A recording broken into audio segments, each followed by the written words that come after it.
جی افتتاحی کلمات میرے وہی ہیں جو میں نے پچھلا جو ہمارا پروگرام تھا FM 100.7 پہ جو عرض کر رہا تھا وہ یہ تھا کہ ایک تو ہے علمی گفتگو، علمی دلائل ہیں جو ہم منقولی اور معقولی طور پر لوگوں کے سامنے رکھتے ہیں، اور ایک ہے جو اللہ تعالیٰ کی تائیدی اور عملی شہادتیں جو ایک سچے مدعی نبوت کی صداقت کے ثبوت کے طور پر اللہ تعالیٰ پیش کرتا ہے۔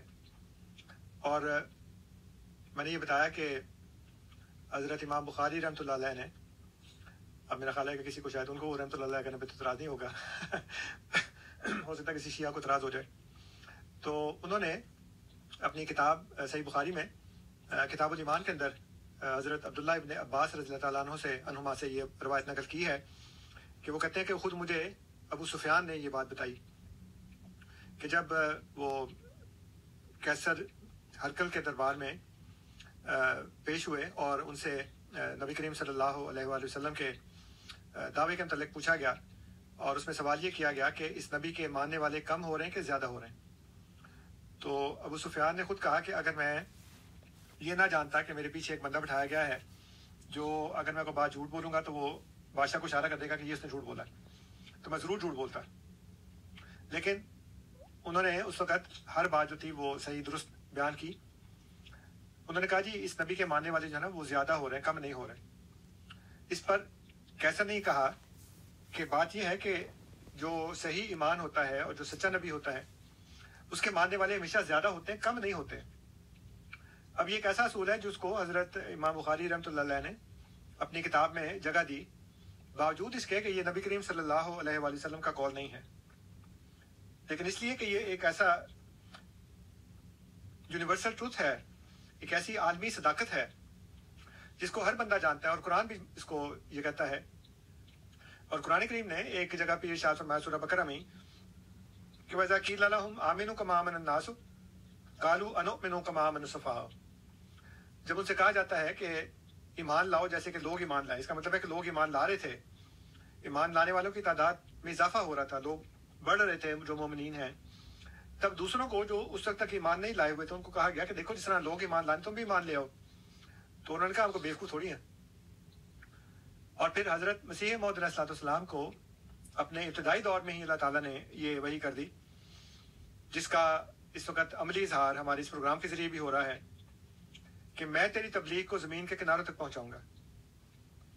اور اس بات کو میں نے کئی دفعہ بیان کیا ہے، لیکن کبھی کسی شخص کو، امین صاحب سمیت یا کسی اور مخالف سمیت، کبھی کسی کو یہ جرت نہیں ہوئی کہ وہ اس بات کی تردید کرے اور کہے کہ نہیں تمہاری تبلیغ زمین کے کناروں تک نہیں پہنچی۔ یہی ایک بات حضرت مرزا غلام احمد قادیانی علیہ الصلوۃ والسلام کی صداقت کا ثبوت ہے کہ ابتدائی دور میں جب ان کو اس بات کا کوئی خواب و خیال میں بھی گمان تک نہیں تھا کہ ان کو ایک الہی منصب ملے گا، اللہ تعالیٰ ان کو نبوت اور رسالت کے اور مہدویت اور مسیحیت کے منصب پر فائز کرے گا، اور پھر ان کو ایک جماعت دے گا، اور وہ جماعت پھر ان کے پیغام کو لے کر پوری دنیا میں، دنیا کے کناروں تک پھیل جائے گی، اور وہاں حضور کا نام پہنچ جائے گا، حضور کی تبلیغ پہنچ جائے گی، اور اللہ تعالیٰ پہنچائے گا اس جماعت کے ذریعے۔ کبھی خواب و خیال میں بھی ان کو یہ وہم تک نہیں گزرا، لیکن وہ پہنچ گئی۔ اور آج دیکھیں، آج ہم یہاں پہ بیٹھ کر، اور کینیڈا میں جو کہ زمین کا کنارہ ہے، اور آسٹریلیا میں جو کہ زمین کا کنارہ ہے، اور ساؤتھ امریکہ میں جو کہ زمین کا کنارہ ہے، اور ساؤتھ افریقہ میں، اور نارتھ افریقہ میں، اور نارتھ امریکہ میں، یورپ میں، ایشیا میں، جزائر میں، کون سا ایسا کونا ہے دنیا کا جہاں پہ احمدیت کا پیغام، اس کی تبلیغ نہ پہنچی ہو؟ تو وہ جو خود حضور نے فرمایا ہے کہ ایک نشان کافی ہے گر دل میں ہو خوف کردگار، تو یہی ایک نشان کافی ہے ان کی صداقت کا کہ انہوں نے کہا مجھے خدا نے کہا ہے، اور خدا نے پھر اپنی کہی ہوئی بات پوری بھی کر دی۔ اگر خدا نے نہیں کہی تھی تو خدا اس کو پوری نہ کرتا نا۔ اس وقت پھر خدا کا اور حضرت مرزا غلام احمد علیہ الصلوۃ والسلام کا نعوذ باللہ ایک مقابلہ ہوتا۔ وہ کہتے ہیں خدا نے کہا کہ میں تیری تبلیغ کو زمین کے کناروں تک پہنچاؤں گا، اور خدا یہ کہے کہ میں نے تو نہیں کہا، لیکن پھر ان کی تبلیغ کو زمین کے کناروں تک پہنچا بھی دے، ساتھ یہ بھی کہہ رہا ہے کہ نعوذ باللہ یہ بندے نے جھوٹ بولا ہے، میں نے تو کہا نہیں اس کو، اور پھر جو وہ کہتا ہے کہ مجھے خدا نے کہا ہے، خدا بھی ویسا کر بھی دے۔ یہی بات حضرت امام ابن قیم رحمۃ اللہ علیہ نے، اب ان کو بھی وہ جو بریلیاں وہ نہیں مانتے اس لیے ان کو رحمۃ اللہ علیہ کہنے پہ اعتراض ہوگا کہ جی تم کون ہوتے ہو ابن قیم کو رحمۃ اللہ علیہ کہنے والے، لیکن جو اہل حدیث ہیں وہ مانتے ہیں۔ تو اب وہ میرا خیال ہے یہ روایتی بن گئی کہ جس کو بھی رحمۃ اللہ علیہ کہیں دوسرے کا خیال کرنے، وہ یہ کہ جی یہ کہاں سے ہوگا رحمۃ اللہ علیہ، لیکن یہ سر صاحب بطور انسان کے ہم تو صرف دعا کر سکتے ہیں نا رحمت اللہ علیہ کا. وہ نہیں، وہ دعا تو کیسے، وہ انہوں نے اعتراض کیا نا کہ آپ نے گرو نانک کو کیوں کہا دیا رحمۃ اللہ علیہ. تو پھر میں نے امام بخاری کو کہا تو شیعوں کو اعتراض ہوگا، ابن قیم کو کہا تو پھر بریلویوں کو اعتراض ہوگا. تو کس کو کہیں کس کو نہ کہیں؟ ہم تو چلو کہہ ہی دیتے ہیں نا، دعائیں کرتے ہیں جیسے آپ نے کہا کہ دعا ہے، ہم تو دعا دیتے ہیں. اللہ تعالیٰ رحمت کرے نہ کرے اس کی مرضی ہے. اللہ تعالیٰ کو دلوں کا حال پتہ ہے. ہاں، ہم کہہ ہی نہیں سکتے. علامہ ابن قیم رحمۃ اللہ علیہ نے اپنی کتاب میں لکھا ہے کہ ان کا یہودی سے مناظرہ ہوا. انہوں نے یہ کہا کہ تم نے تو خدا کے اوپر جہالت کا نعوذ باللہ اور جھوٹ کا الزام لگا دیا. ان کو میں نے کب کہا؟ یہودی عالم صاحب کو میں نے کب کہا؟ کہتے ہیں ابن قیم کہتے ہیں کہ تمہارے کتاب کے مطابق، تمہارے عقیدے کے مطابق جھوٹا نبی جو خدا کے اوپر کوئی جھوٹ باندھے وہ کامیاب نہیں ہوتا، وہ پھلتا پھولتا نہیں ہے، اس کا مشن پھیلتا نہیں ہے. اس نے کہا نہیں پھیلتا. اس نے کہا محمد صلی اللہ علیہ وسلم کا تو دین پھیل گیا نا. پھر تو خدا جانتا تھا اس بات کو، تو یا تو پھر کہو کہ خدا کو علم نہیں تھا نعوذ باللہ، یعنی دنیا میں کام ہو رہا ہے خدا کو پتہ نہیں. یہ کیسے ہو سکتا ہے؟ کہتے نہیں ایسا نہیں ہو سکتا. جو بھی دنیا میں ہو رہا ہے خدا کو اس کا علم ہے. ان اللہ بما تعملون خبیر. اللہ تعالیٰ جو کچھ کرتے ہو، اور بلکہ وہ ہمارے دلوں کے اندر سے جو راز ہے اس سے بھی واقف ہے. تو کیا خدا کو نہیں پتا چلا؟ اس نے کہا نہیں پتا تو چلا. کہنے کا پھر خدا کو پتا چلا اور اس کے باوجود اس نے ان کو روکا نہیں. جب روکا نہیں تو تم نے خدا پر کیا الزام لگایا؟ بے چارگی کا، کمزوری کا، ناطاقتی کا، بے بسی کا. کہ اللہ تعالیٰ کو پتہ تو لگ گیا کہ نعوذ باللہ من ذالک محمد صلی اللہ علیہ وسلم نے خدا پر جھوٹ بولا نعوذ باللہ من ذالک، لیکن خدا کے اندر طاقت ہی نہیں تھی کہ روک سکتا ان کو. تو اگر وہ لا علم نہیں ہے تو پھر وہ بیچارہ ہے، بے بس ہے کہ وہ نہیں کر سکتا. کہتا نہیں ایسا بھی نہیں ہو سکتا. تو پھر مطلب تو یہ ہوا نا کہ جب انہوں نے اللہ تعالیٰ پر ایک بات منسوب کی اور خدا نے ان کی اس بات کو بھی پورا بھی کر کے دکھا دیا.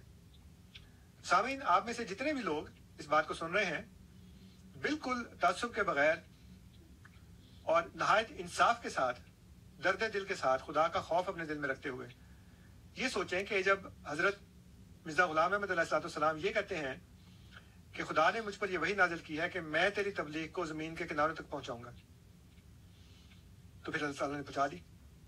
اگر انہوں نے جھوٹ بولا تھا تو خدا کہتا ہے میں نہیں پہنچانے دوں گا، ایسا نہیں ہونے دوں گا میں، کیونکہ میں نے تو کہا نہیں اس کو، اور کہا بھی نہیں اور روکتا بھی نہیں.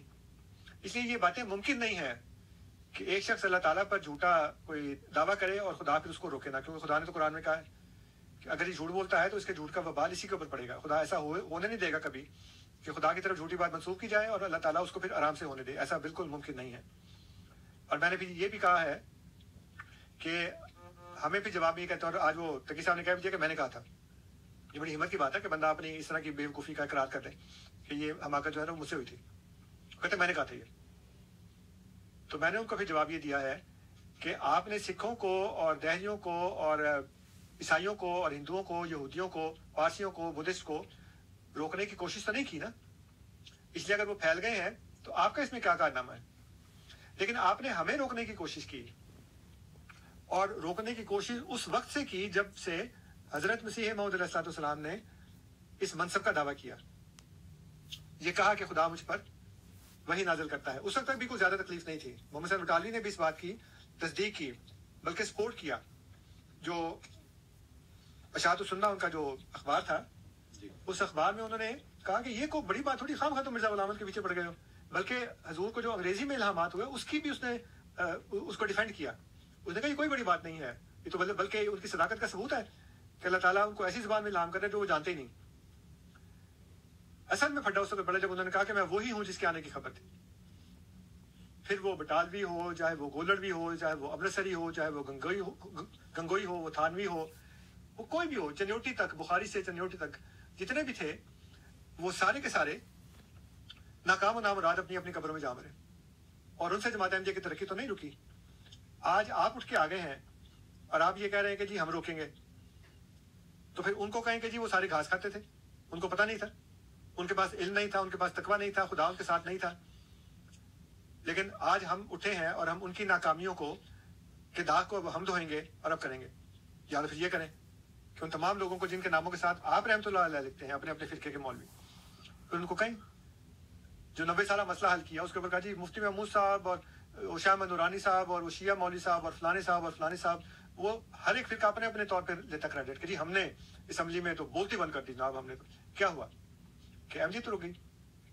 مجھ سے ایک بندے نے کہا، احمدی تھا میرا دوست، احمدی ہے، وہ کراچی میں ہوتا نا الیاس ستار کے ساتھ ایک زدار احمد صاحب خلیفۃ مسیح رابعہ رحمۃ اللہ کا مباہلے کا، تو اس نے مباہلے کا چیلنج دیا. جب اس کو کہا سائن تو بھاگ گیا الیاس ستار. اور یہ میں ویسے نہیں بات کر رہا، ہمارے پاس دستاویزی ثبوت موجود ہے کہ وہ بھاگ گیا. تو اب جس کو نہیں پتا تھا اس نے کہا جی کہ وہ مباہلہ ہوا تھا اور اس کے تھوڑی عرصے کے بعد حضرت خلیفۃ مسیح رابع رحمۃ اللہ تعالیٰ فوت ہو گئے. تو انہوں نے شور جانا شروع کر دیا, دیکھو جی ہم مباہلہ جیت گئے اور الیاس ستار ابھی تک زندہ اور مرزا طاہر احمد فوت ہو گئے. تو اس نے مجھ سے پوچھا, کہتا جی مرزا صاحب اس کا کیا جواب ہے؟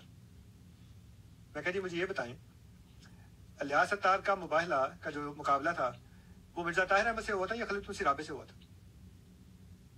اگر تو ہوا تھا مرزا طاہر احمد سے تو پھر وہ جیت گیا کیونکہ مرزا طاہر احمد ہو گئے فوت.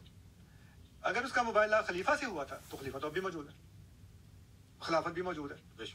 اور 2003 سے لے کر 2019 تک 16 سال گزر گئے. ان 16 سالوں میں جماعت پیچھے گئی ہے کہ آگے گئی ہے؟ کیا مزید ملکوں میں جماعت قائم نہیں ہوئی؟ کیا جماعت کا بجٹ پہلے سے بڑھ نہیں گیا؟ کیا جماعت کو اور بڑی بڑی جگہ کے اوپر وہ اعزاز اور پروٹوکول نہیں ملا جو پہلے ملا کرتا تھا؟ زیادہ ملا اس سے. دنیا کی حکومتیں حضور کا احترام کرتی ہیں, پارلیمنٹ میں جا کر خطاب کرتے ہیں, ان کو امن کے لیے تحریک کرتے ہیں کہ خدا کے واسطے جنگ روک دو اور ایسے کام نہ کرو جس سے جنگ ہو, اور امن کی طرف جو, اور ان کو وہ چیمپئن آف پیس کہتے ہیں.